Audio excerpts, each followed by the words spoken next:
So talk to us about at some point during that 22-year career, you gave your life to God and Jesus. What happened there? Was there something, an event that precipitated that? What are the events around that? For me, it was purely intellectual. I Mhm. finished my first deployment to Iraq and came back understanding that I was always taught all religions are the same and it's all good. I didn't Mhm. really grow up very Christian. I went to Catholic church a couple times as a kid.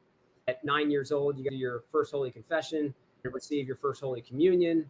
I went into the box to do my first Holy Confession. I cried, I beat up my brother, I said cuss words, and I tell lies and all the things. And the priest, Yeah. at least this is just my experience.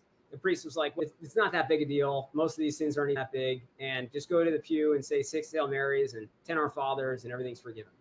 Yeah. And I was like, I don't know about that. So I went to the pew. I said my 6 Hail Marys and 10 Our Fathers, and I waved the BS flag. I don't think this makes me right with God. Yeah. I was fully indoctrinated in public school with regards to evolution. Millions of years ago, in a far away, something small exploded. Yeah. It created everything. Dinosaurs roamed the earth for millions of years.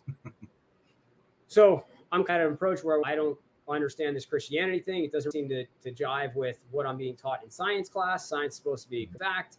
After going to Iraq, I understand that some religions are different. A friend I met in boot camp, one of my best friends, didn't make it through buds, but remained a good friend. And I came back from the deployment. He was telling me about creation science. And I was like, bro, I aced college anthropology class in my community college in Santa Cruz. So Yeah. evolution's a fact. And he was like, hey, man, those people that say they're open-minded but never hear your side. And I was like, yeah, I can't stand those people. And he's like, you're one right now. That's fair. That's good. That's fair. So what he did, he It's good to started, have these friends. yeah. And so I had that awareness. Like I was going to be in that guy. And so he brought over some creation DVDs about a guy that was saying, all right, this is what is said in the evolution narrative. Billions and millions of years ago, a lizard lays an egg and that comes into a chicken.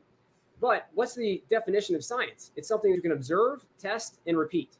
Mhm. I remember that from 6th grade. Do we ever see a lizard giving an egg that bursts the chicken? No, we don't. There's enough time, right?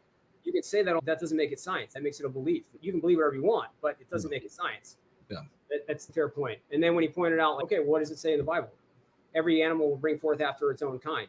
And then he continued fossils. What about fossils? Don't they take thousands of years? Here's a fossil created in a week.